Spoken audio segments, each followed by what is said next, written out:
My name is Ashley, and this is An Album a Day, an English language podcast promoting commentary on South Korean pop music. This podcast covers mainstream, indie, and some underground artists within the scene and provides both factual and opinionated K-pop commentary.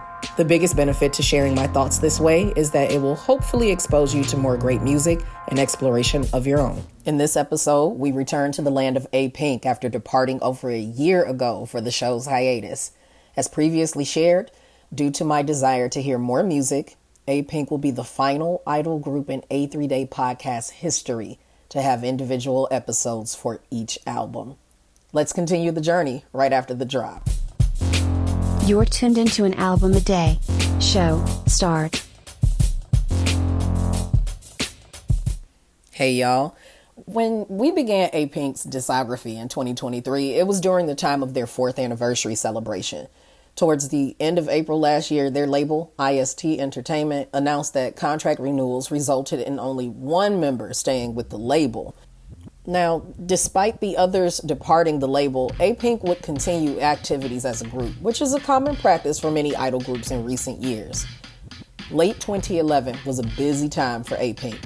Within 7 months of their debut, they landed a track on a drama's official soundtrack, hereafter referred to as an OST forevermore. There's a language all its own in Korean entertainment consumption, now that I'm thinking about it.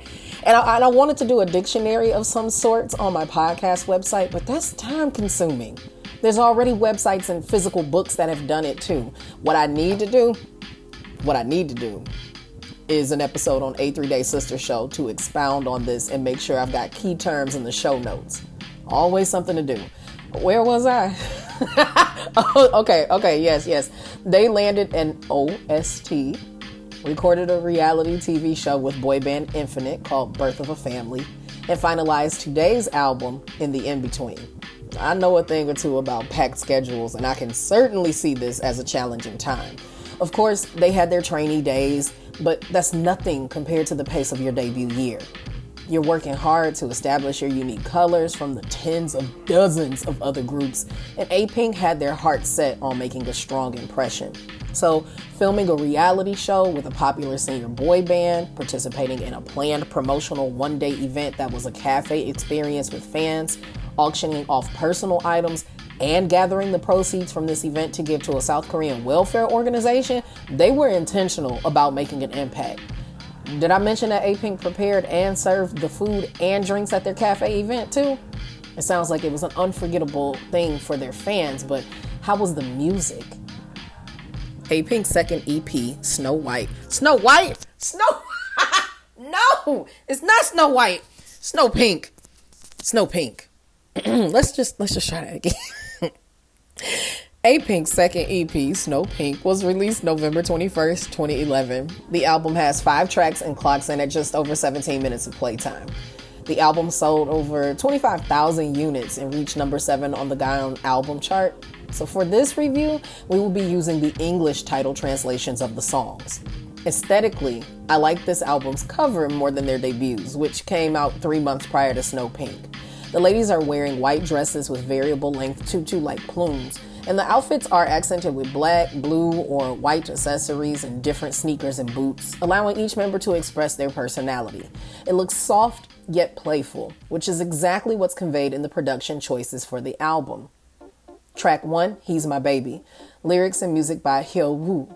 The production is quintessential South Korean pop, in that the music is heavy on string instruments, mainly with the piano as the focus and production machine percussion. The most catchy thing about the song is the chorus, and not because the phrase, "What is knocking on my window? What is knocking on my window?" Y'all, there is a bird. There's a bird building a nest outside of my office window. It's gonna be some knocking. This is the third, remember? Remember, no Drake intended. Oh my gosh.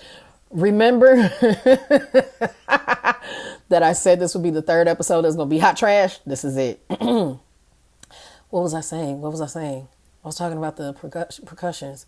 Okay, so yeah, it's catchy, the chorus, and it's not because the phrases are said in English. It's basically because it's an earworm. It's an earworm. I can't talk. It's an earworm. Why do y'all listen to me? It probably was a hit during school talent shows.